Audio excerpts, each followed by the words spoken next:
বাংলাদেশের আর্মির মেজর রোলে শাকিব খান আসছে বিগ বাজেটের আর্মি থ্রিলার।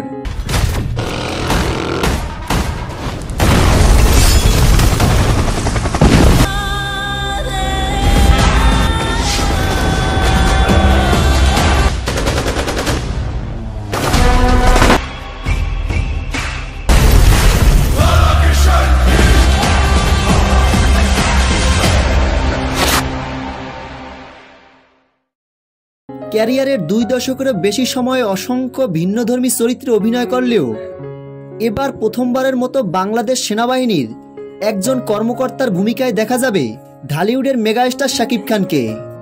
বহুদিন ধরেই ভক্তদের একটি আকাঙ্ক্ষা ছিল তাদের প্রিয় তারকাকে যেন একজন আর্মি অফিসারের চরিত্রে বড় বাজেটের সিনেমায় দেখা যায়। এবার সেই প্রত্যাশা পূরণ হতে যাচ্ছে।